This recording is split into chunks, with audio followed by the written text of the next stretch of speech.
Hello বন্ধুরা, তোমরা সবাই কেমন আছো? আশা করি সবাই খুব ভালো আছো। আজ আমি চলে এসেছি দোকানের মতো আমের আচার রেসিপি নিয়ে। এখানে অনেকগুলো আম নিয়েছি। আমার মা আমগুলো এক এক করে ছুলে রেডি করে রাখছে। আঁটি শক্ত হয়ে গেছে এমনই আম নিতে হবে, তাহলে সেই আমের আচার খেতে খুব সুন্দর লাগবে।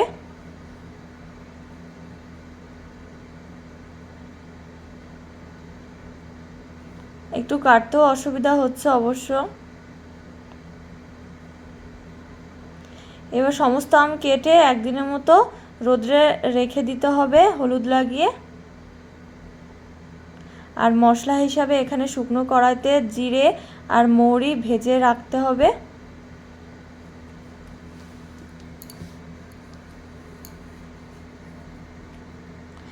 আর আমার মা এখানে শিলনোড়ায় গুঁড়ো করার জন্যে মশলাটা রেডি করে রেখেছে। আর এখানে আচার বানানোর জন্য সর্ষের তেল নিয়েছে, আর ফোড়ন হিসেবে 5 ফোড়ন আর শুকনো লঙ্কা দিচ্ছে। এবার সমস্ত আম কড়াইতে দিয়ে দিচ্ছে।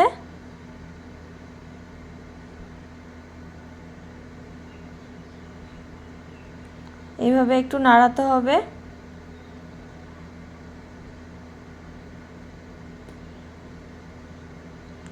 আর স্বাদ অনুযায়ী লবণ দিয়ে দিল, আর কালারের জন্য একটু হলুদও দিয়ে দিয়েছে।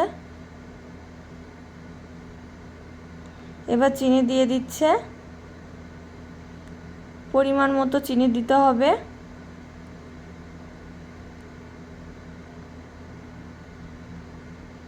ভালো করে নাড়াতে হবে যাতে আমে সমস্ত চিনিটা লেগে যায়। আর ছোটো গ্লাসের মতো 1 গ্লাস জল দিয়ে দিল। জলটা দিচ্ছে এই কারণে যাতে আমটা গলতে সুবিধা হয়। এবার একটু ঢেকে দিচ্ছে। আর এর ফাঁকে মশলাটা রেডি করে নিচ্ছে।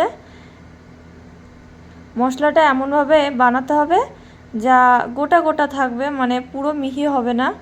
আর এখানে গরম মশলা নিচ্ছে, এলাচ নিয়েছে 3টে, দারচিনি লবঙ্গ নিয়েছে, এর সাথেই গুঁড়ো করে দেবে। তার মধ্যে দেখে নেওয়া যাক আমটা কতদূর সেদ্ধ হলো।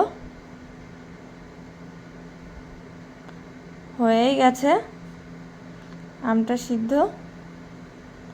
দেখতেই পাচ্ছ কি দারুণ হয়েছে, দেখতে খুব সুন্দর লাগছে।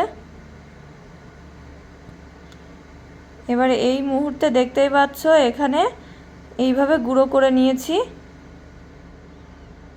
মশলাটা এবার দিয়ে দিতে হবে।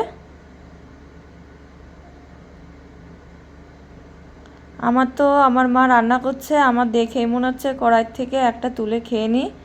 দারুণ হয়েছে খেতে এবং দেখতেও খুব সুন্দর লাগছে। আমার বাড়িতে তৈরি দোকানের মতো আমের আচার সম্পূর্ণ রেডি হয়ে গেছে।